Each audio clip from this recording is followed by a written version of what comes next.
Hello, everyone, and welcome to the Mellowcast, the official podcast for the Twitch team, the Mellow Fellows. And today with me, the spooky, scary skeleton beer man himself, Jimbo. How's it going? How you doing? How's Hey, mom and them? how you doing, Jimbo? Good to see you, buddy. Good to quote unquote see you as well. Yes, because we're not actually seeing each other physically, but we're here, we're live, and I count that as being able to see you, even though. There you go. I picture you in my mind because you don't really do face cam anymore, do you? No, I stopped using Facecam about a year and a half ago, actually. Okay. Yeah, See, I just remember what you used to look like when I used to watch you with good. your beautiful bald head. I never changed. I haven't changed since like 15, and I'm gonna be 29 next year. So I mean, Nice, very nice. I'm just bald and with a beard. The same face, same everything. Just Hey man, you know what? Bald and bearded is really big on Twitch right now. really, So there you go. you think You've so? got that going for you. Oh yeah. Oh yeah. Look at Tim the Tap Man. Bald and bearded. Touche. Touche. Yeah, I remember I hopped into his stream the other day, and I think it was like the day after Halloween, and he was like, "Oh my goodness, hundreds of thousands of people emailed him pictures of them being Tim the Tap Man, Oh God, yeah. bald with a beard and Budweiser," and I'm like, that is genius because it just doesn't take it doesn't take a lot to be Tim the Tap Man. It feels like, just tatted up Right? arms, grab some Budweiser, and just be bald with a beard. It's genius branding because as soon as you think about like bald and bearded, you're thinking about Tim the Tap Man. Oh, that is genius. Oh, and see, now we got to start using the webcam now. There you go. See? I gotta. See? It's all about the brand. Exactly. All about that And brand. branding is hard, Oh, extremely difficult. oh yeah. All right. So speaking of branding, right? My original name, which I won't bring up, my original I guess Twitch name was not the same name that I've had now. I've gone through so many brand changes over the years of streaming Same. that I'm very content with what I have now, but I always want to keep changing. I don't know if that if I'm this just weird like that, but I just like to have change, I guess. I guess change is good I think as long as it's within sort of the or confines of your niche. You know what I mean? Um, so like if somebody was like a strictly like horror streamer, like I used to be, you can change your name and change your brand, but still have it like horror themed, so that when people come to your stream, they still know that you're doing horror. Great new look, same old stream. You know what I mean? Right, right. Um, but yeah, the whole branding thing, I know that I went through that too. I went through like I like even dropped my account and created a whole brand new account and started over from scratch, which was scary. Um, Y- so branding is hard. Yeah, I remember you you went through that, and I was trying to figure out what happened to you. Like who was this new guy that just came in, and we were all trying to figure out, and I realized I was like, this is Jimbo, isn't it?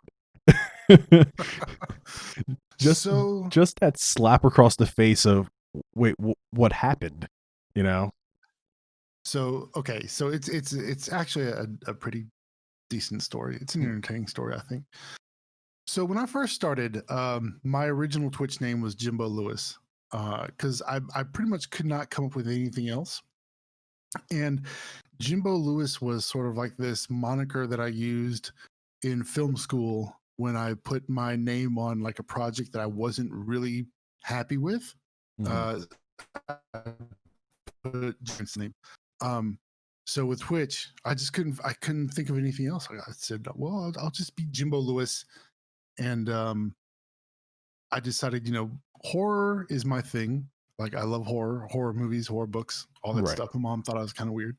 Oh, Um, I love so I horror. was like, I'll be a horror streamer. That's what I'll do. I'll be a horror streamer because I tried to do a YouTube channel several years ago, and I was like, I'm going to be a strictly horror let's player, and that didn't really work out that well. I don't know why I thought the Twitch thing would work, but I did. And so I did horror for a while, and then I kind of got just burnt out on it. Like you can only get scared so many times before it gets boring.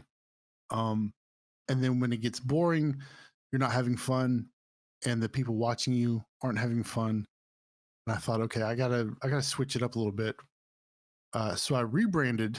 I came with a brand new color scheme, which is sort of like this purple and green, because purple is my favorite color. And I thought, okay, I'll throw some green in there, and I'll just do some variety stuff because that sounds kind of fun. So I did variety for a while, and I was noticing that I wasn't getting any growth, and all this really stems from like my need to look at numbers and the stats Oh boy, and the to stats. stress.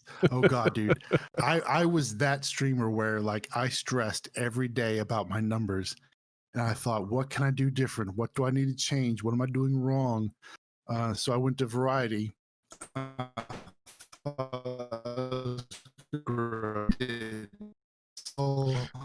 Wait, hold that thought. Back. Hold Did my well. No, no, Okay. no. All right, we're good now because it went robotic for a second. Okay. All right. Are we good? We're good. Yeah, we're good now. Okay. Okay. Sorry, I didn't mean to cut you So, off. all right. No, that's fine. So the one reason why the horror thing worked really well, I think, was because I got a raid from Neebs Gaming. I don't know if you know them. But No. they have like a massive YouTube channel, and they stream like one night a week, and they raided me with like 800 or 900 people. Yeah, I had no idea what to do. I was just kind of freaking out. So, got a raid of like eight or 900 people, a whole bunch of follows. That night I was trying to get 100 follows. I went from 70 to 243, I think, in one night. And a lot of those people actually stuck around. And I didn't really think about that until later on. It's like, oh, it wasn't the horror games, it was a Neebs raid, and some of those people who actually did stick around. So I thought, okay, well, maybe I should just go back to horror. So I rebranded again. I changed my name to Jimbo Spooky because I thought maybe that would convey that I am a horror streamer. And I did that for about 2 months, and I started looking at numbers again. I said, this is not working out. Something's got to change. And at the time, one of my friends, he was like, you played Sea of Thieves once and you seem to like it. I was like, yeah, you're right. I'll be a Sea of Thieves streamer. I thought that was a great idea. It was not. Streaming that game at night, because I stream at night and the servers are empty. And then after about 2 months, 2 or 3 months, I got bored. Like I had spent so many hours building like this pirate themed overlay, alerts, and all this other stuff. I spent money on these overlays and started customizing them myself. And then I realized I don't want to do Sea of Thieves anymore. Really, this is kind of boring. So then I got talked into playing Warzone. So I played Warzone for about a week, and then some drama happened within my community where one of the guys who's I was pretty close friends with just started acting kind of trolly, right? When we played multiplayer games, he was kind of a troll, and I guess real colors start to shine through, and I'm like, I really don't want to be a part of this anymore. Like it got to a point where I didn't want to stream because of several people in my community, and I kind of just let it get to me, and I thought, you know what, here's what I'm going to do. I'm going to ditch everything, because at this point, when you let negative people into your community, it affects your audience, and your audience drops off. Right. I was down to like 3 viewers, and the 3 viewers were the people that I was playing the game with. And I thought, I've got to change. So I was like, instead of facing this head on, I'm gonna do the chicken thing. I'm gonna just say that I'm quitting, create a brand new channel, not tell anybody except for two people who are my mods, and start a brand new channel. And so that's what I did. And I guess one person had found out and they told somebody else. And I had this whole call out on Twitter saying that I was a liar and all this other stuff. I'm like, come on, man, get over yourself. So um, that was the major rebrand into KemKraft. And so I started taking things a little more seriously. I started looking at what branding really is. What does that mean? Um, I settled on my colors, which are my colors now. I developed my overlay, sort of like a simplistic overlay.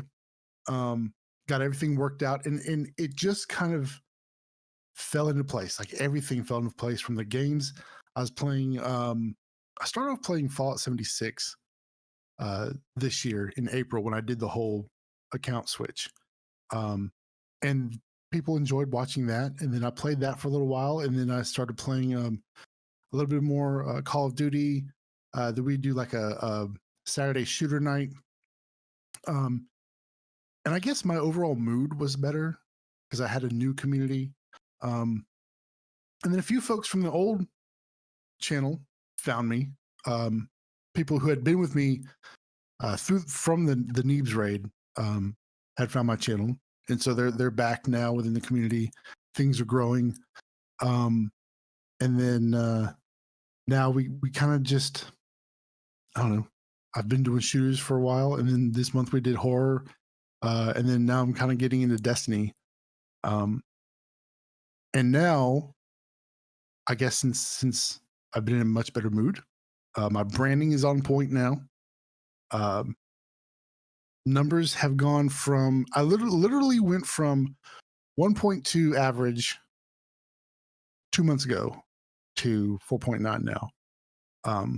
I think that has a lot to do with my attitude towards streaming, the rebranding, and podcasts I'm doing now. I think a lot of people are coming over from that. So things are actually picking up. I'm enjoying myself.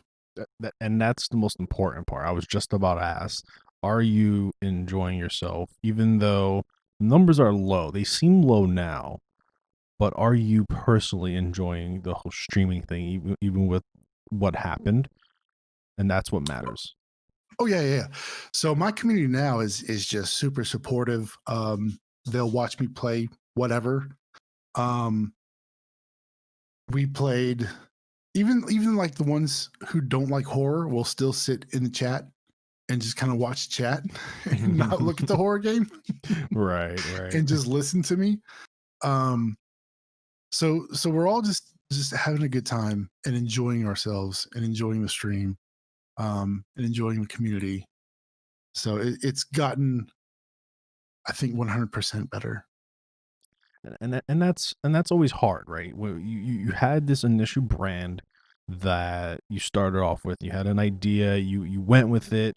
It wasn't going so well. I mean, based on the stats that you've observed, and once you start diving, I think, into the statistics of it all, you start to really dig yourself a hole, right? Exactly. Because you believe that you're doing something wrong, but it's just the nature of streaming, right? You could do Right. everything right and play the right games and as but if you yourself are not enjoying it, right? The viewers will see that. They won't enjoy it. They won't stick around. And then things start happening left and right, and then change is required. And you were able to, I mean, not per se, you weren't forced into it, right? You kind of just made this decision, hey, I'm just going to start fresh and let it grow organically. Yep. And And that was like the hardest thing, like, decision to make. Because I realized I was losing everything. I had been streaming for over a year and a half at this point. I was like, I'm about to lose everything and start new, and it was terrifying. Um, but I knew in my mind that's what I had to do. I had to have a fresh start because I had made so many mistakes, worried about the numbers too much, and let the numbers affect my stream to the point where I was constantly changing and constantly going through this identity crisis that even my audience didn't really know who I was. You know what I mean? So that fresh start kind of just wiped the slates clean, and we've kind of settled into everything now. And I was talking about this the other night. I wish everything had fallen into place 2 years ago. It would have been a lot easier. Because I look at like my overlays now, I look at my social media accounts. I'm like, man, everything is just fitting together like a puzzle. Why didn't this happen a year ago? But I'm glad it's happening now, though. I mean, it's better late than never, right? Exactly. I mean, because nobody gets it right the first time. Nobody gets it right the first 5 times. You know, Right. it takes trial and error, and sometimes people just don't find their stride. You just happen to be one of the lucky ones that did, right? Not saying that this is the right path, right? I mean, it might seem right now, and then heck, maybe a year or so down the line, you might want to rebrand into something else or change a little bit of something, and then see even more growth. Right. I believe a lot of it just comes from, personal growth, personal gain, right? What are you getting out of, this experience of, streaming and podcasting and, just social media? Like, what are you growing as a person? Are you becoming better or worse? And if so, why? How? You know? Right. And I think one of the biggest things I was able to do with this whole situation was shameless plug coming, create my current podcast called Diver Twitch Streamer. So I figured, I could probably just take all of my experiences, all of my mistakes, and put that into a podcast. And maybe somebody else won't make those same mistakes. And so that's what I did. I thought, okay, this could actually be a really good podcast. So I started Diary of a Twitch Streamer. And the whole premise is I bring you my ups and downs of my Twitch journey over the past year and a half. Now we're going on to 2 years. 2 years is coming up this month, actually. And here's my mistakes. Here's what I've done. Don't do this. And then I also want it to be less of a how to stream, because I really don't know. Like, I'm still learning myself, and more of here's an insight into my life as a streamer. Here are some of the thought processes I go through. Here are some of the things that I've done that you probably shouldn't do. I talk about a little bit of news here and there. The one I did today, the episode I released today was a little bit about politics in streaming. Should you allow political speak? And I was like, because the whole thing got me thinking, as streamers, we don't, we're always like, no political talk. And so the whole election got me thinking, well, I don't mind people knowing my stance on something, but we're not going to discuss it. We're not going to debate it, because no matter what I say, I'm not going to change your mind. You're not going to change my mind. But here's my stance. If you disagree, we can still be friends. We can still hang out. We just ain't going to talk about it.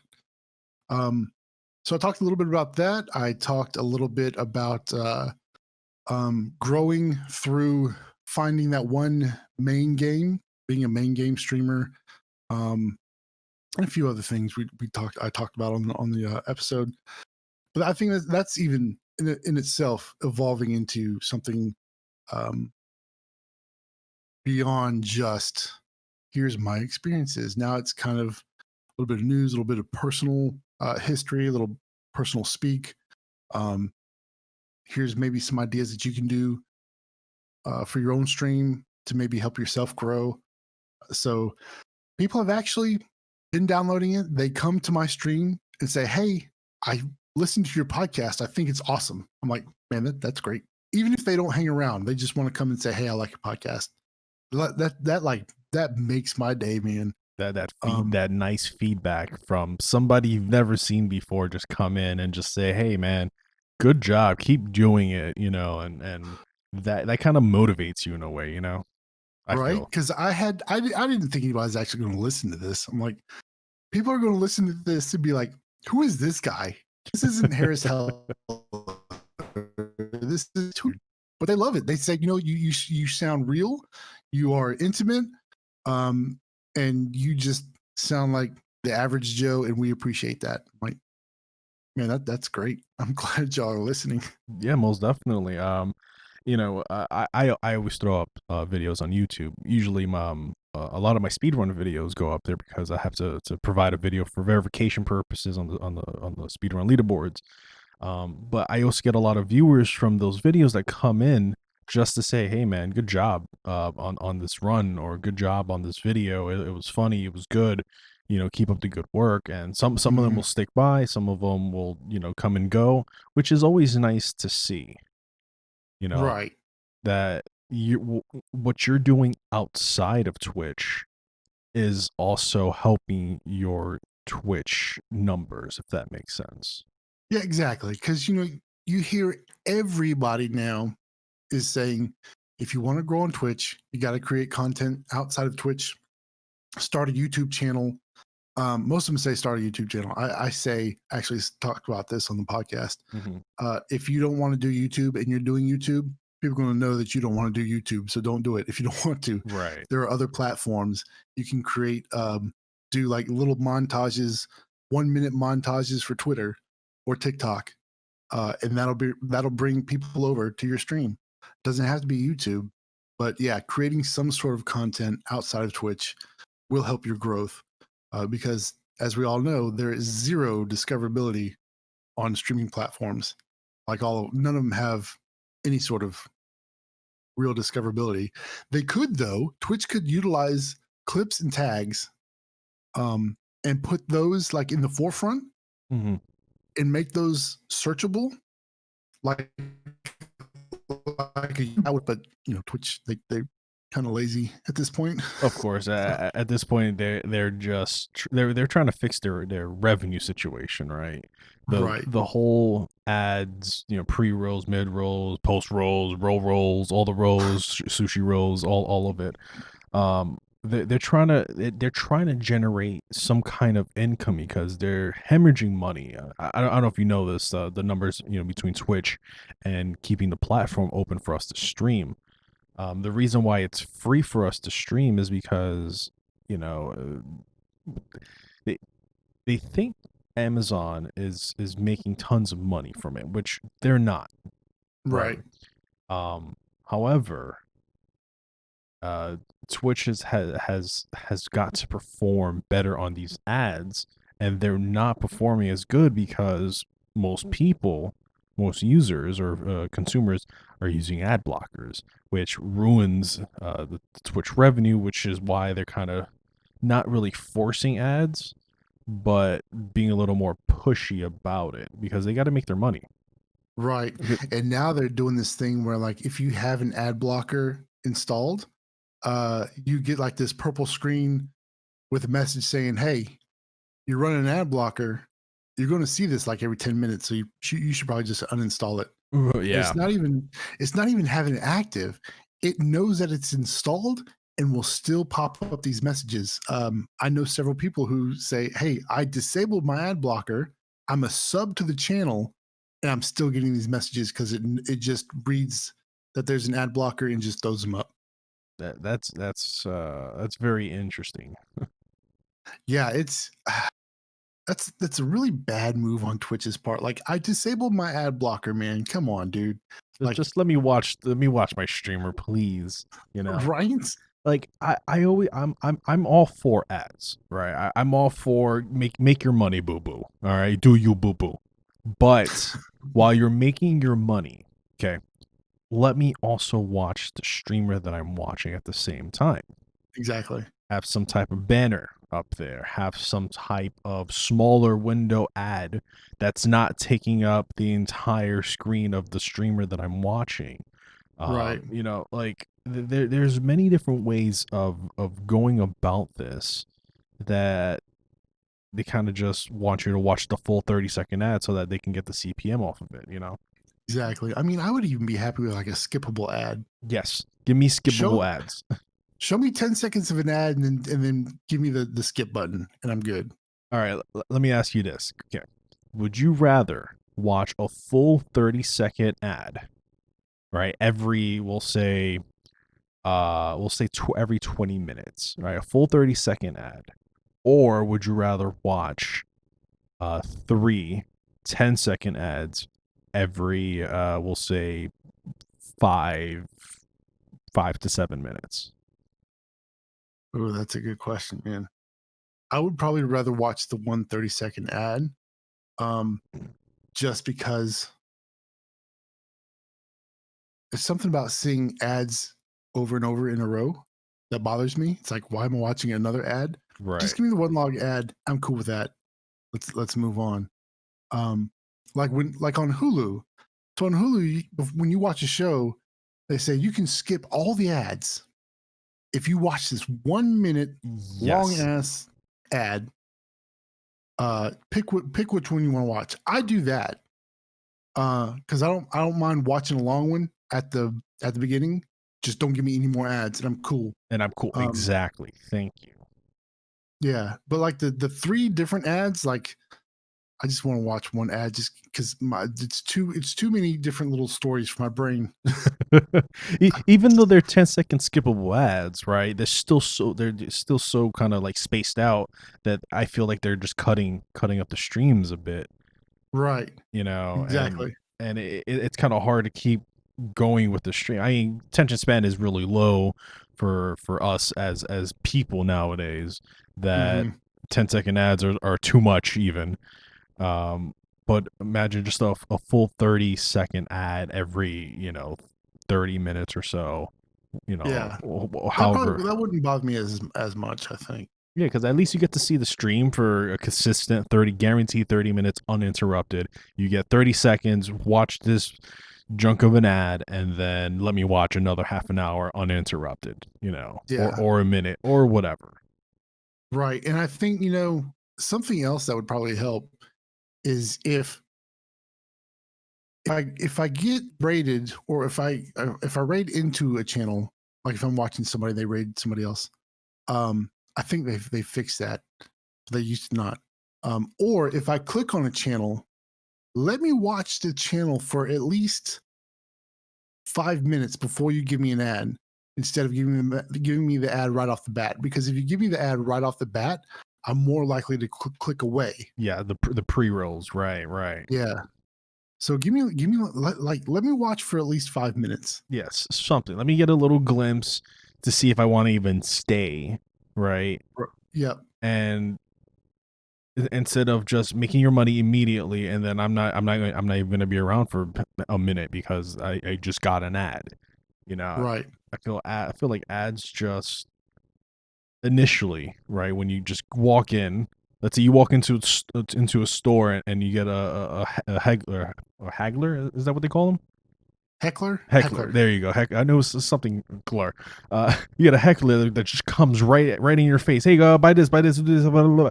Like you just walk out that store immediately. Right. Exactly.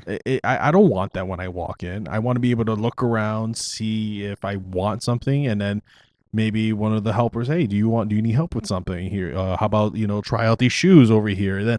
Then try to sell me something. Instead of just screw it, I'm done. Bye. Right. Exactly. So Twitch should probably think about, okay, what's better for us? If Jimbo clicks on a stream, sees an ad, immediately clicks away, or if Jimbo watches a stream, enjoys the content so much that he's willing to sit through an entire 30-second ad. The choice is obvious. Let me sit. If I enjoy the content, I will sit through a whole 30-second ad just to watch that content. at least I have that 5 minutes to say, okay, I really enjoy this guy. I'll watch an ad. Yeah, you got to give me time to make an informed opinion, or Right. semi-informed opinion, we'll say. Exactly. Because It, if I just see the ad right off, I'm just done. It's like, bye. I'm not going to watch your ad. nope, not gonna watch it. I don't care. Bye. I'll rate somebody else that I'm sub to that I don't get ads. Exactly. Yeah, I don't like the way they're going about it, but I understand why. You know, Right. I Uh, mean, they have to make, and apparently, subs, the 50% cut they're getting off of subs isn't paying for Twitch, and Daddy Jeff isn't paying for Twitch, so they have to have ads, I guess, and that's how they're paying their bills. It sucks for us, but I guess it has to be done. So they say. yeah, yeah.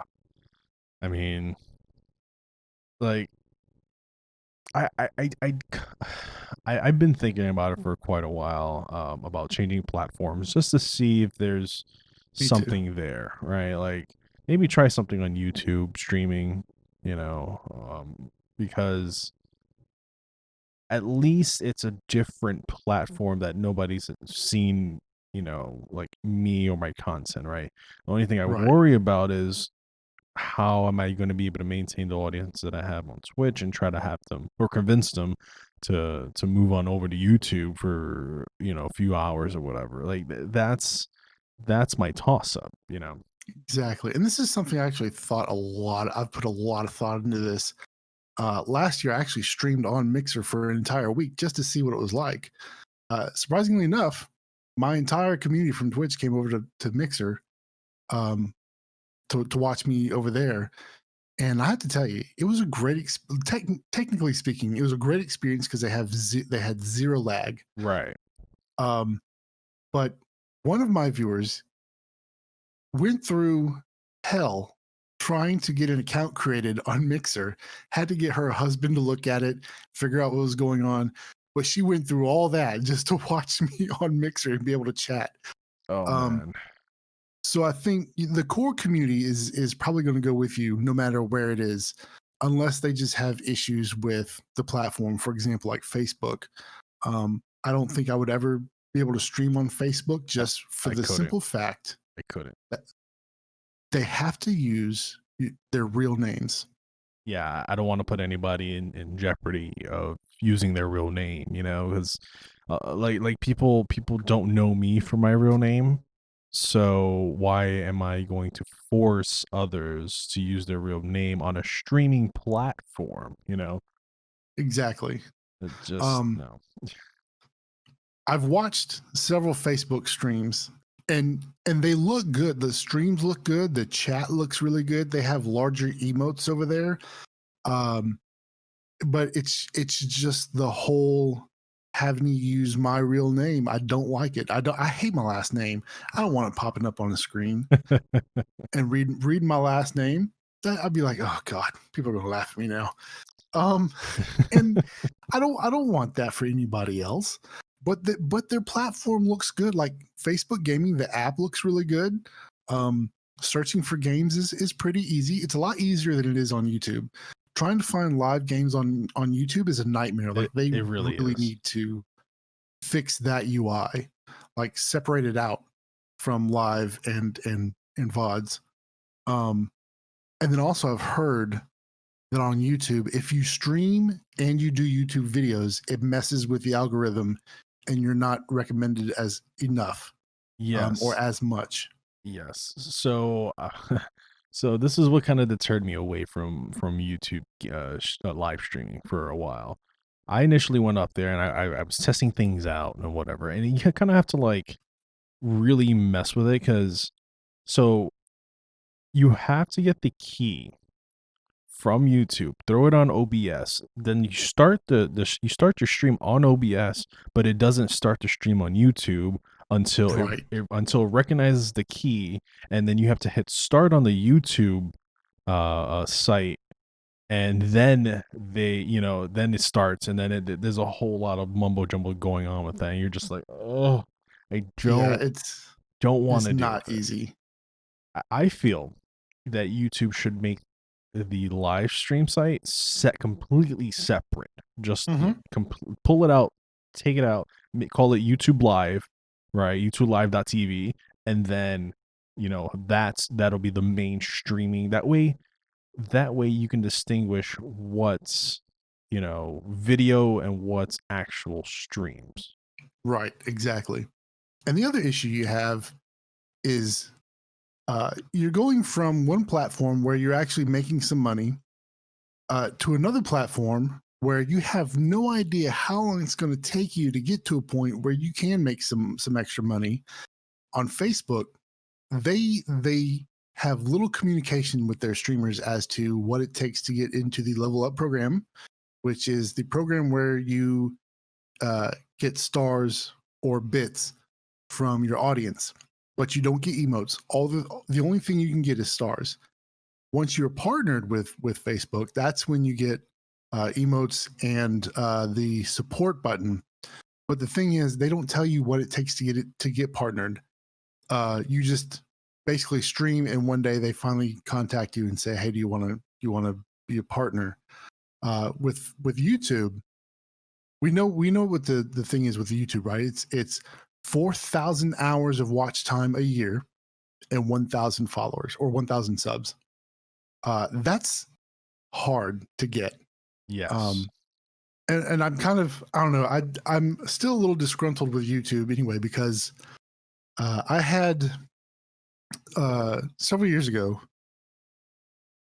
I had 3 or 4 YouTube channels, and they were all partnered. I was getting ad revenue off of all of them.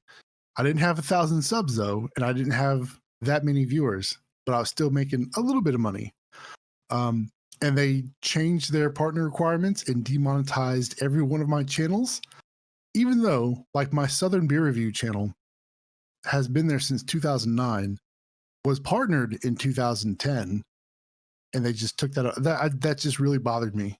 I've never really let that go. I still hold a little bit of grudge against YouTube for that. Which the channel's still up there, by the way, Southern Beer Review, youtube.com/Southern Beer Review. You can watch my beer reviews on video.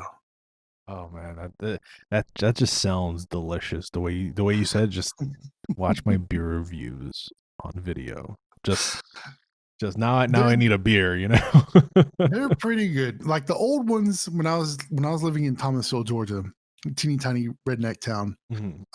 I was doing those with my best friend, and we just got so drunk on camera, and some of those videos are just hilarious. Some of them are kind of cringy, but then some of them are just, it's like comedy gold. I do miss doing that show. But back to switching platforms. There is one platform coming up, not Trovo. I don't know what happened with Trovo. They screwed up royally with their Yeah. whole thing. Where they little sidetrack here. So Trovo, they had a really cool idea with partnering with streamers. But the thing was, once you hit like this certain tier, they had tiers of monetization. But if you didn't make that tier the next time around, you got dropped out of it, or you got demoted.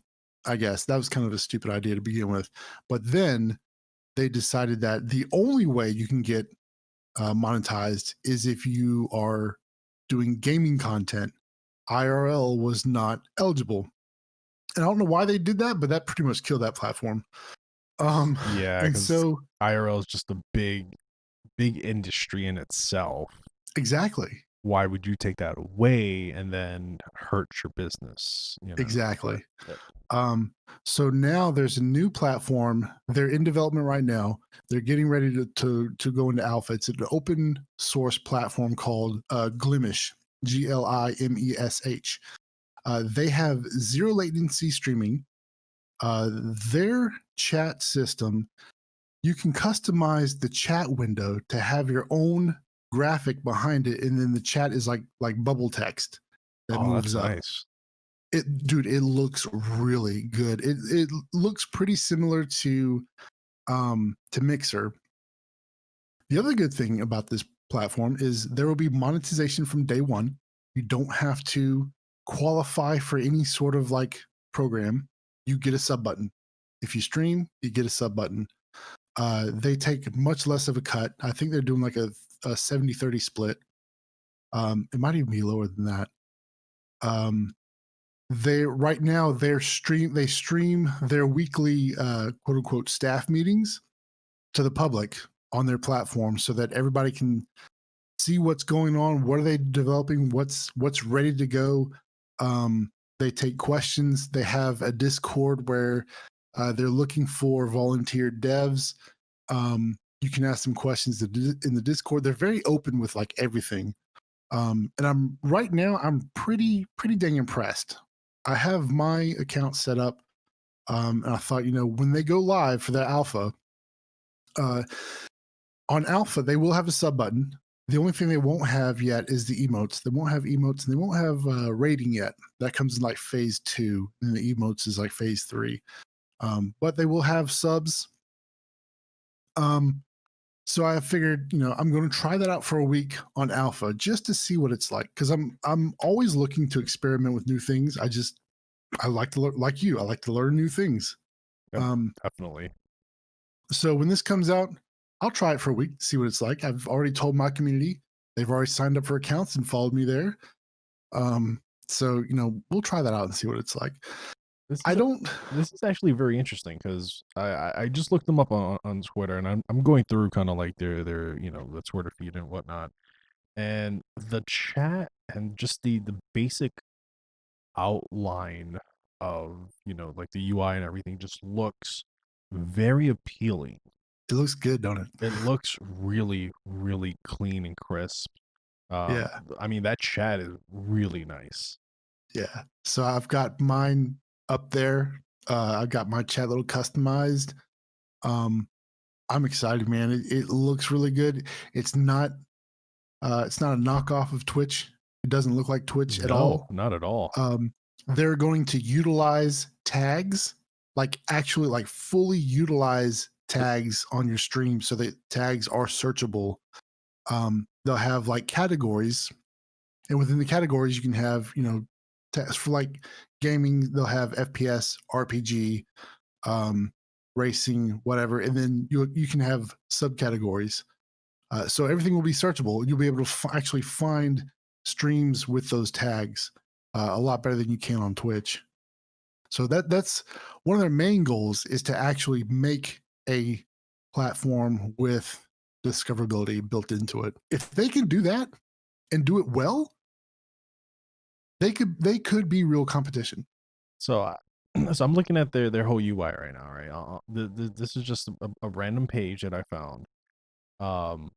So going from left to right, so you know how Twitch just has that browse button. You click on browse, and you're like, "What is this?" And Right. it gives you everything.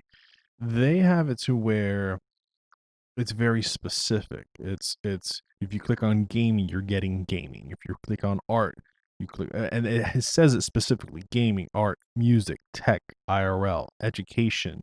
Who following? Like they've expanded it and separated it to make it more specific to those categories instead of just clicking browse and then, oh, what's this? Oh, so many games. I don't know what's this. Is this tech related? Is this gaming? Is this FPS? Like they got something going on here. Yeah, it's looking really good. Like I said, I'm pretty impressed. I like their communication with the community so far. They're very open. All of their staff meetings are VOD, so you can go back and watch those and see what kind of questions they answered, what they're working on. It's a pretty cool platform. I mean, they have things that they have to overcome. They have things that will need work. For example, and it's not even like technical things. It's things like, how do you get your platform recognized by companies, by publishers, by game developers? So if you're a Twitch streamer or even like a big Facebook gaming streamer or YouTuber, it's easy to it's not easy, but Easier. publishers publishers are sponsoring people on those platforms because they are serious platforms. Right. How do you get your platform, this new platform, to be taken seriously by companies, right? So that's one thing they have to overcome. You buy Shroud and Ninja for $50 million, Exactly. There you go. obviously. Hello. There you go. Easy. So Obviously, we figured out that problem. So yeah, there you go. They just need to buy Shroud. yeah, buy Shroud. Um, so they have things like that to really think about. Like if I'm a streamer and I stream on this platform and I go to, a company and say, hey, I'd like you to sponsor me. Here's what I have. Are they going to look at this platform and take it seriously? Or are they going to be willing to say, okay, well, he has, 1,000 concurrent viewers on this no name platform that we've never heard of. Do we take a chance on this? You know what I mean? But at least that's 1,000 more Exactly. viewers that can see and be exposed to their company. Exactly. Yeah. Regardless, I feel like regardless of the platform, right? You still have more fresh eyes on your on your product, on service, whatever you're promoting. Obviously, you get this like, I won't say stigma, right? But on Twitch, a lot of companies won't even go to these 10, 15, 20 viewer streams and be like, oh, they're small, whatever. But you got to think about it. These are probably brand new people that haven't been exposed to your product yet, that could potentially bring in more customers, Exactly. right? Small or big, right? But I think with a brand new platform like this, with potential to grow, I'm not going to say explode, because that's far fetched, but still, it has the potential to grow and continuously grow, for the platform and the streamers.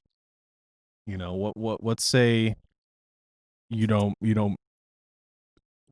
let's say you have, like, let's say 10, 15 viewers on Twitch, but then you go over there, you have like 2,000-3,000 fresh new people watching, consistently now, Right. right? Because they're now exposed to your content that was drowned out on Twitch. Exactly. Yep. Like, I feel that companies or sponsors would be able to take a shot at a new, I guess, platform, and still be able to promote and have good, turnout per se, if you didn't have the same amount of viewers on Twitch, but you have a different amount of viewers on another platform. So Right. One would hope so. one would hope so, right? Yeah. But yeah, I mean, I'm excited about it. It looks pretty cool. One of my community members is from Chile, and his latency on Twitch is ridiculous. When I streamed on Mixer, he was like, "Man, this is amazing because it's so fast and it's like real time. I can't believe it." And then, Mixer died. Yeah, But sadly. now he's super excited for this because they're using the same technology that Mixer used to have that zero latency between the streamer and the viewer, which I think is extremely important. Oh. So they're So I going with mean, the whole faster than light, yeah, that's what it is, FTL. Yeah. So I have high hopes. I hope they can pull this off. I don't think I'll be leaving Twitch like that. That's That's a always going to big, be there. yeah, that's a big decision to just say, okay, I'm done with Twitch. Right. And we've seen people do it, but I think they did it for the wrong reasons. I think, and this is my whole thought on switching platforms. I think people switch platforms because they think, if I'm not growing on Twitch, I can probably switch over to this other platform and grow because there's not as many people there. What they don't realize is, if you're not growing on Twitch, you're not going to grow on another platform. Right. And it has nothing to do with, it's not nothing, but it has very little to do with the saturation, and more to do with your content and is your content entertaining? Are people enjoying your content? So if they're not enjoying your content on Twitch, they're not going to enjoy it somewhere else. Hey man, I thought people like me staring at the camera trying to kill people on Call of Duty for 20 minutes without saying a word. I thought that was content. Right? I thought I was just getting drowned out and saturated on Switch. You know what? I'm gonna be a professional Fortnite streamer now, and we'll see. There you go. There you go. Booby streamers are also taking all your views too. Booby streamers. Yeah, exactly. It's always the booby streamers, you know. Although the top 10 streamers are all males, but whatever, you know. Right? The top 10 biggest streamers on the platform are all male, but we don't talk about that because booby streamers are a thing. Exactly. So I think the right reason to leave a platform is because you want to try something new. Yeah, either you want to try something new, or you don't like their business practices or their moral practices. For example, Twitch has kind of bugged me a lot here lately with, they did the whole thing where they partnered this one guy who turned out to be a sort of a child predator, really. And it was a big, huge he's a big YouTuber, and it turned out that he was a child predator and did some really horrible things, and Twitch partnered him, and Twitter blew up and was like, what the hell are you doing? And it took almost 3 weeks, and they finally took his partnership away. They don't really care about the their smaller personality. streamers. Yeah, the actual personality. Exactly. And what really bothered me was recently they did this update where if you were rating somebody with less than 5 viewers, that person would not get a notification and had no idea you were even there. That really just pissed me off. And then Twitter blew up about that, and they finally fixed it. I think because I rated somebody. Yeah, because I rated somebody the other night with 4 viewers, and the notification went through. So I think they finally did fix that. But why would you do that to begin with? You know what I mean? I bet you because they think 4 or 5 viewers is not enough for a raid, so whatever, just go watch them. I don't know. Right.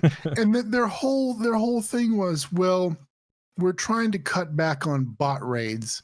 I'm like, if somebody's raiding with a bot, I'm pretty sure it's more than 5 people. Like, why would you just disable notifications for less than 5? Well, so I mean, so here's the thing with that. You can actually, as a streamer, go into your settings, whether it's Stream Unlimited or Streamlabs, and you can actually put a specific number as to when the alert will pop up. Like it has to hit a certain threshold. Like I used to get a lot of 1 viewer hosts or whatever consistently just for the memes, because people want to say what's up and whatever, right? Which is fine. But over time, it started to affect my speedrun videos and go over audio and video that was very crucial to the moderators. So I actually had to change it from 1 to 2 viewers now for verification purposes. But now I haven't had that issue because now you have to hit the threshold of 2 or more viewers to actually have the alert come up. So if botting was a serious issue, you can promote going into the settings itself and having the streamer change it for themselves to put a specified number instead of forcing automatically 5 viewers. Right, exactly. So there's definitely many ways of going about it. It's just not a lot of people have 5 viewers at a time that they can raid with. And, exactly. But they still want to show support regardless. Right. Yeah. So yeah, that's kind of, that would be my reason to switch. If the company has just consistently done things that you don't agree with and that you're not on board with, then yes, definitely consider switching to another platform. It's like if Walmart did something horrible. Okay, so here's a perfect example. We're about to get a little controversial, but not a whole lot. So, what's the chicken place? The Christian chicken place? Chick-fil-A. Yes, Chick-fil-A. So I don't eat at Chick-fil-A because of various reasons that you can probably guess. They're using I don't eat. cows, not chicken. I knew it. Exactly. That's why. And so that's why I don't eat at Chick-fil-A, because I choose not to. I go somewhere else. I can go and have my chicken sandwich wherever else. Popeye's So chicken if sandwiches are delicious. they, they are good, but I refuse to eat there. So it's the same thing with a platform that you want to use. You know, if they're doing things that you don't agree with, go somewhere else. It's okay. But the here comes the big decision.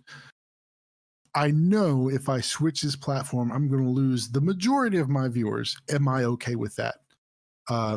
Because while I can go and get a chicken sandwich anywhere else, are my people going to come with me?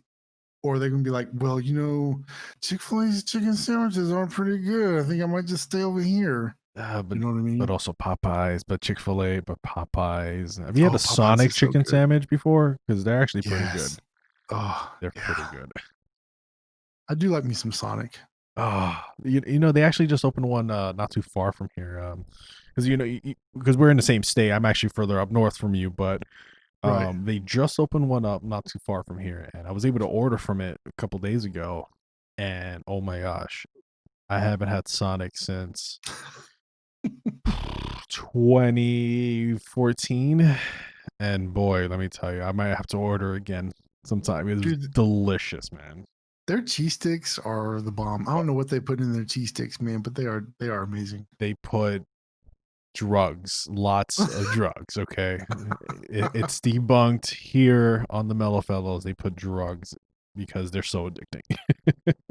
You know what else is good? Their ocean water, whatever it is, it's like the big Sonic drink, their ocean water. Oh my god, dude, that thing is amazing. I haven't tried any of their drinks lately. I mean, I Oh, haven't had dude, it, but bro, you got to go during happy hour. Everything's like half off. is it one of them sweet drinks? Mm-hmm. Oh, I need Yeah, it's good, dude. I need me a nice little sweet drink because have had sweets in quite a while, and I feel like if I just look at sugar, that I'm just gonna get a sugar rush. Yeah, there you go. Oh man, Hey, it's sometimes it's just one of those things you got to do. You just got to go to Sonic and say, "I would like a large ocean water, please." It's it's kind of like a berry drink with a hint of coconut to give it sort of ooh, like that tropical flavor, and it is delicious. Not gonna lie, I will admit their pickle juice drink was also pretty darn good. oh man, yeah, I know they're famous for like having so many variety of drinks. It's very sugary Yeah. drinks, of course, but I mean, at the same time, their food is just delicious. Yep. But now I need to have me one of these drinks just to verify.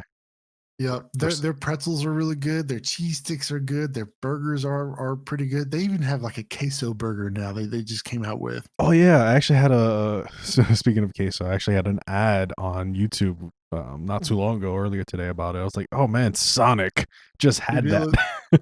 it looks so good. Yeah, isn't it like just like cheese sauce and like they throw some nacho cheese on there, Yep. and just call it a day, and it looks delicious. Yep. It's so simple, but one of the things where like, you have to have it and you will pay for it Oh, yeah, and it'll be delicious. oh, you're making me hungry, and I'm not hungry, but I'm hungry if that makes sense. Oh man, I know. And it's I'm trying to do this health thing and I can't really eat stuff like that, but man, I want it so bad. Same. It's like when your doctor tells you, "Hey, you got to lose some weight and watch what you eat." That's when like the cravings kick in the most and you're like, "I just want all the fat things I I can want it. possibly have." I need that. You know, like you turn to call from Lord of the Precious. You're just like, I don't need it. I don't need it. My wife will ask me, "Well, what's for dinner?" I'm like, "Well, what's for pizza?" She's like, "No, you can't do that." did you ask me what kind of pizza I want? Yes. Right? Yes, and large. She said, "No, no, we can't do that. I will make you a pizza." I'm like, "Oh, It's not the okay, same. I guess, yeah." Like all right, so on topic of pizza, right? You cannot just get a frozen pizza from the store and then compare that Right? to just you're like, yeah, DiGiorno's delicious, right? A personal premium DiGiorno's delicious. I love DiGiorno. But ordering a pizza and then waiting for it, and then you get that nice big old Yep, box and you open it, it's not the same feeling when you exactly. as opposed to just taking it out the oven and no, it's just not the same. Right? Right? It's just like I want all the grease and all the fatness I can possibly have, man. Yes, I want the authenticity of it, I just Exactly. because And see, we always get Domino's because Domino's is like one of the few places that has gluten-free pizza because wife can't have gluten. So their gluten-free pizzas are actually pretty good. they're actually really good. Yeah, they're smaller, but they're really good. Yeah. So we get Domino's, and it's like, I used to hate Domino's, but for whatever reason, Domino's down here is actually pretty good. And so when we order pizza, that's where we get it from, is Domino's. I used to order Domino's religiously, back in my younger years, for the lava crunch cakes. Oh yeah. I know, just the fat boy inside me just just felt it all. It's just those lava crunch cakes, man. I want some right now, and I'm craving it. Don't want to order it, but I will sometime in the future. Uh, those lava And crunch cakes, man. you know what's funny? What's We up? thought when we got here to South Florida that we were going to find like amazing local food and local pizza and local seafood that's going to be off the chain. We've yet to find a local pizza place that makes good pizza. The best pizza we found is Domino's. That's sad. Right? That is so sad. All right, I'm a New Yorker. Okay, New York pizza's the best around. All right, I'm just gonna claim that now. I've had so many pizzas and different pizza places around New York. Delicious. There's this one shop called I don't know if you heard of it. It's in Florida. 5 Star Pizza. Yeah, I've heard of that. They have the best pizza in Florida right now. From all the pizza places I've ordered from, they have the best. It comes really close to New York pizza. I'll say that.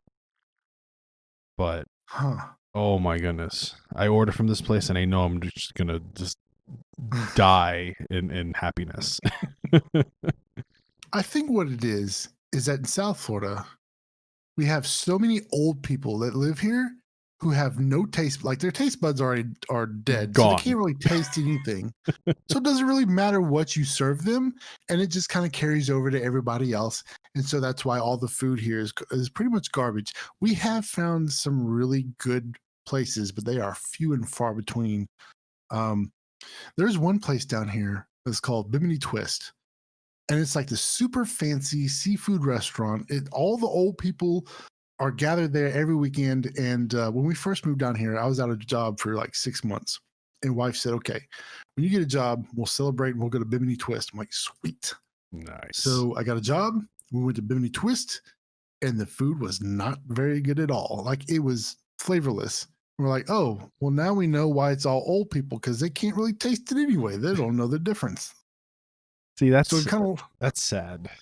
yeah, we've learned if there's a lot of old people eating there, it's probably not very good. Yeah, I was gonna say, that's a big indication of stay away. Right? It's sad because you would think there's a lot of great food here, and there really isn't. You have to like really look for it. Yeah, Um, like the further south you go, like the closer to Miami, right? That's mhm, where like the Latin cuisine starts kicking in. yeah, Oh my goodness, there's just so many Cubans and Venezuelans and Puerto Ricans out there, Colombians, everybody out down there. Just thinking about yeah. it, I'm The getting a heart attack. the food in Miami, like once you hit Fort Lauderdale and go south, man, the food is great. Oh yeah. Um, I will say there is one seafood place in a city pretty close to me called Lake Worth, which is actually just like maybe 30 minutes down the road. Probably less than that. Mm. It's called Benny's on the Beach. And that is like the best seafood. And it's not that expensive. And the head chef was recently, like last year, I think, or year before last, was on Beat Bobby Flay. He didn't beat Bobby Flay, but he did get to compete against him.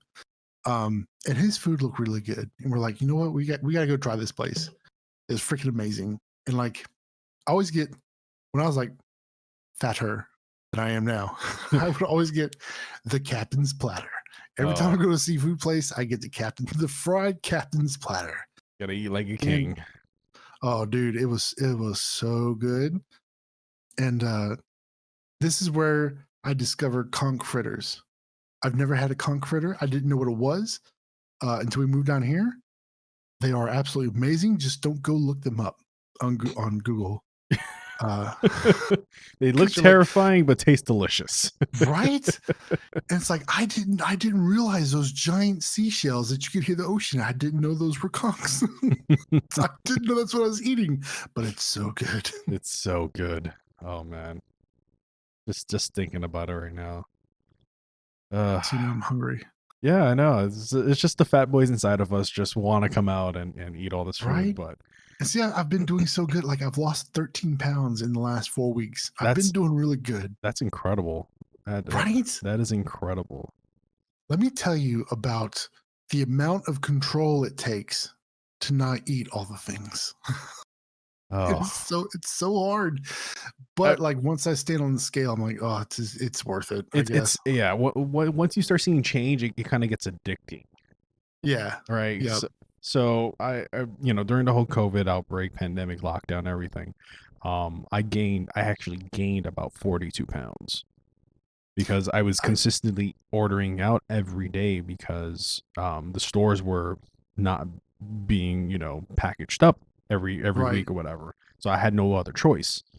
So I gained about 42 pounds, and once I went back into the office, they called us back in. I had to change up something, and I found this this food delivery service. It's called Factor 75. I used to, well, I still do keto, but before I went back to keto, I wasn't doing keto, and there are a lot of the delivery services out there like Hello Fresh and other services, we'll say. But Factor 75, from what I saw and did my research on, for $100 a week, you get 8 meals, and they have a ketogenic meal plan diet option. So they have a lot of options, which is amazing, right? Because a lot of keto places, they only have like a few dishes. This has like 30 dishes, just all keto, and it made me wonder. I was like, let me try it out. Let me see if I like it. And I'm a OMAD person. I eat one meal a day. I do intermittent fasting, eat one meal a day, and I started ordering from Factor 75, and this was about 2 months ago. And let me tell you, man, I'm down 61 pounds now. Nice. 61 Very pounds. Nice. Yeah. So I took off the corona weight and then took off the deficit that I was still trying to take away, But that's one of the main reasons why I stopped using a webcam for streams, was because I started gaining the corona weight again, and nobody likes the tubby. I can relate to that, man. But it's one of those things where it's easy for somebody to say, "Oh no, you look fine. Don't worry about it." But when you look in the mirror, you're like, "Oh my God, I just look terrible," and it's always on your mind. And I guess that's one of the things people don't really think about. You know what I mean? Mm-hmm. So it's easy to say, "Oh no, don't worry about it. Just turn your webcam on. Nobody's going to care." But you care. Yeah. It's kind of like looking at the numbers. you care too much, and you just get fixated on it. You get caught up, and you're just like, oh no. Right? So the whole reason why I guess I started doing the health kick thing was So 5 years ago, I was almost 300 pounds. And when we moved to South Florida, there's pretty people everywhere. And we're like, you know what? We kind of want to look pretty too. So let's start losing some weight. So we went to the gym. I went from like 275 down to like 225 within a matter of like a year or so. Nice, nice. And then we got lazy and stopped going to the gym and started eating more stuff and just slacking off. And then before I knew it, I was 260. And wife was like, we should probably go get our physicals. I'm like, really? Now that I'm fat? Okay.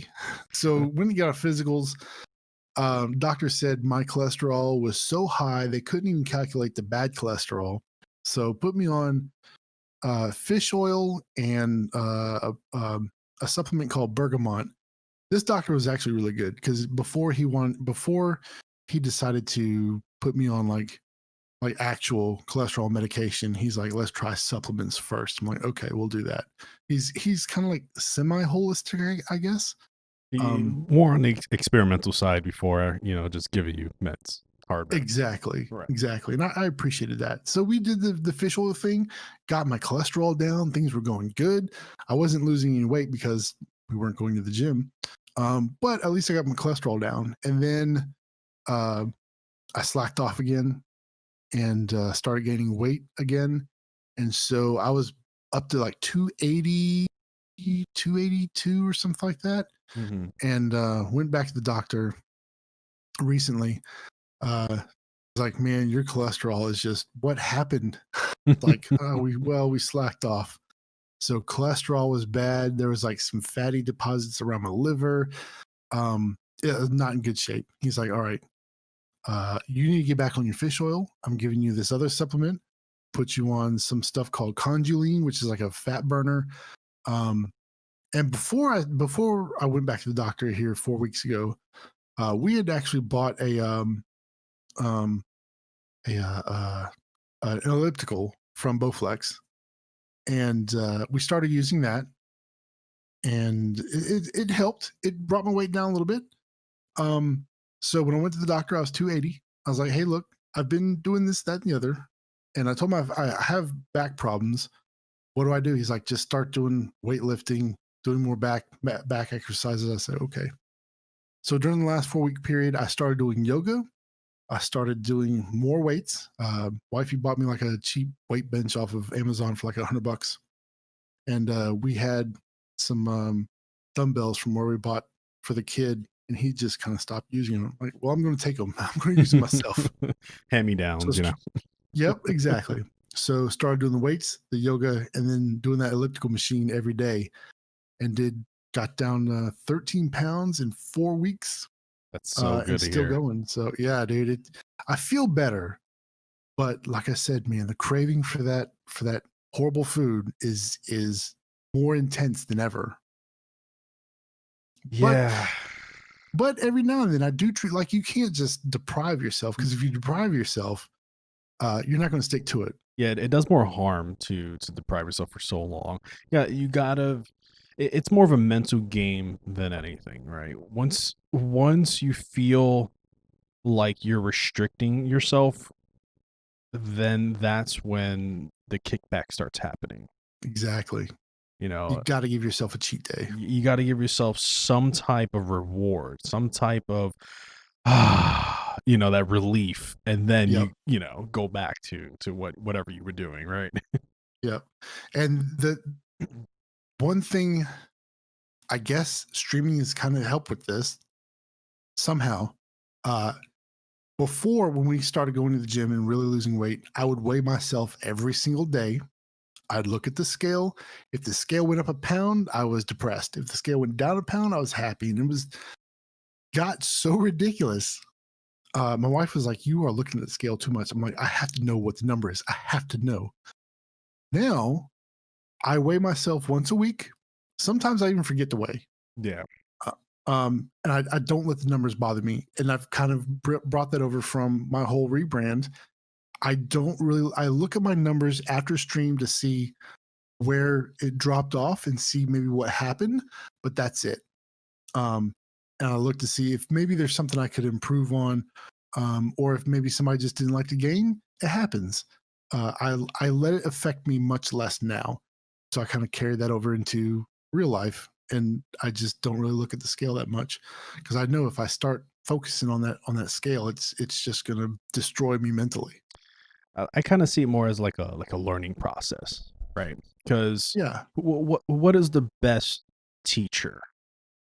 Failure in life, right. right? Everybody learns from their mistakes. Okay, I still weigh myself on the daily, and if I go up a few pounds, I'm like, okay, what did I do yesterday that might have caused influx in my weight? Did I drink a little Hmm. bit more water? Did I not fast long enough? Did I eat something I wasn't supposed to? Okay, now I'm not beating myself up because at least I have a legitimate reason as to why this didn't go this way or why it went well one day and then the next day went back up. Like there is you have to you can't be so hard on yourself is what I'm trying to say, right? Exactly. Because you And can't that's a control. tough lesson to learn. Yes, you can't control everything 100% of the time 24/7. It's just impossible, right? You have to allow yourself this leeway of, okay, why did this happen? How can I improve? It's all about looking towards the future, looking for improvement every single day, whether it's a little bit or a lot.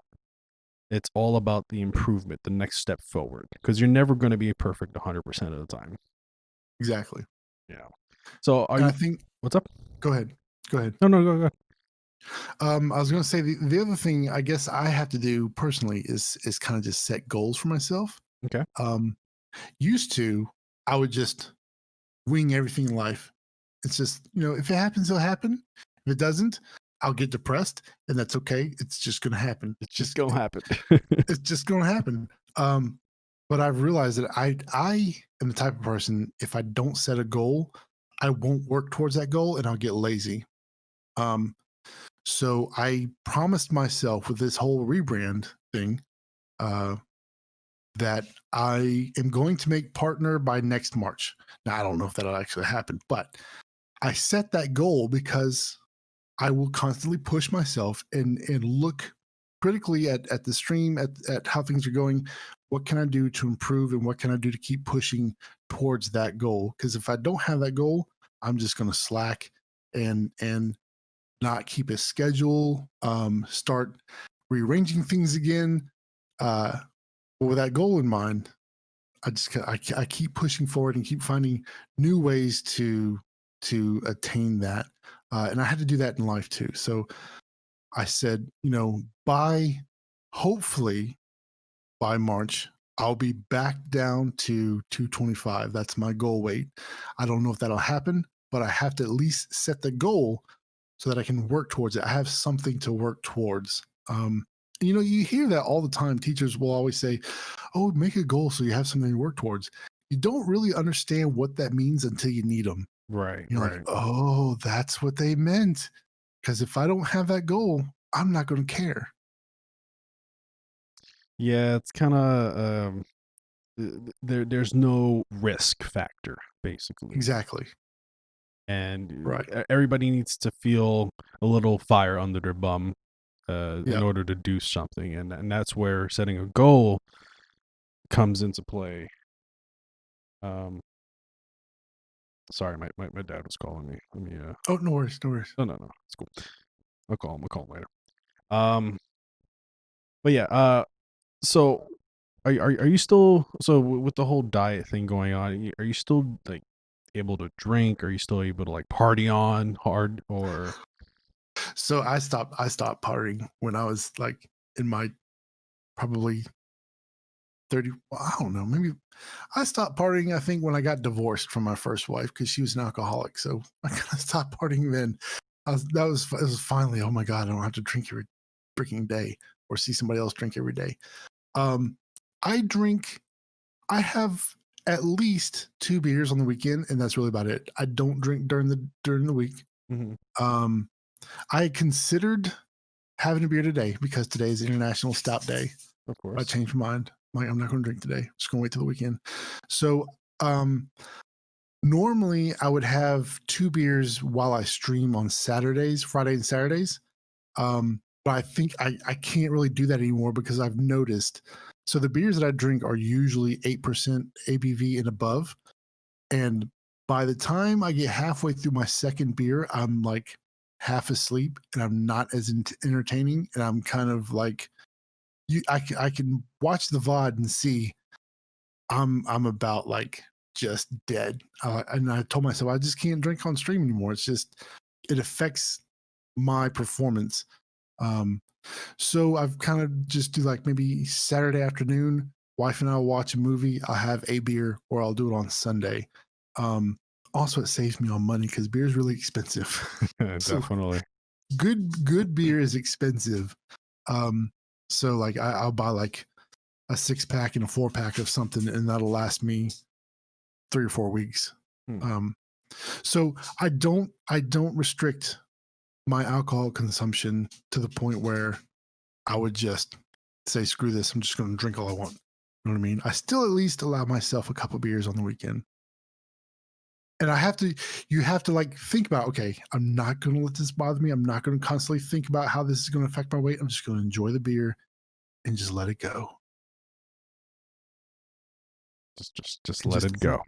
yep, just let it go. Just enjoy the beer. If it affects the weight, it's okay. It'll come back off. You just got to keep working. Just gotta It'll keep be fine. keep working. Got to set those goals, and just don't take it too serious, right? Exactly. You still have to enjoy your life. And that's the one thing, right? If anybody that's listening right now, just enjoy life.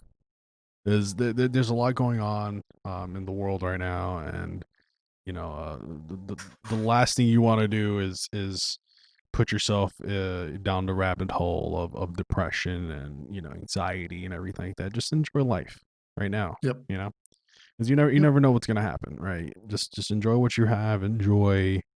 Um, I agree. Enjoy that too. Freaking dogs, man. I don't even know what the hell he's barking at. I love dogs, but yeah, Jimmo. Any last closing words that you want to give to our audience before I let you go here? Um, oh God. Do Now all you the put me on the spot. plugins, all the shameless plugins, all the merch, all the sponsors. I'm just kidding. No. Merch. One day I'll actually have some decent merch. I tried that and nobody bought any. One day when I'm big, one day when I'm big and famous, I'll have some merch. So it's always when you're big and famous, never when you're small and a nobody, right? Right? You Exactly. gotta start. You gotta Exactly. start early. That way, they can't say you're a sellout. From when you get big, right? Exactly. Um, I guess my one big thing would be, uh, don't focus too much on what you don't have. Focus on what you do have. Because I see a lot of streamers talk about how I only have 3 viewers or I only have 5 viewers. Think about it like this: I have 3 viewers. Other people have none. I have 3 viewers who constantly come to my stream and enjoy what I do. You got to put a positive spin on everything, and I'm telling you, it'll make your streaming life so much better. Think about it that way. Most Um, definitely. as far as plugging all this stuff, you can follow me on Twitter at KemKraft. You can come watch me every Monday, Wednesday, Friday, starting at 8:30 ish p.m. Eastern Standard Time over at twitch.tv/KemKraft. I do the TikTok thing every now and then.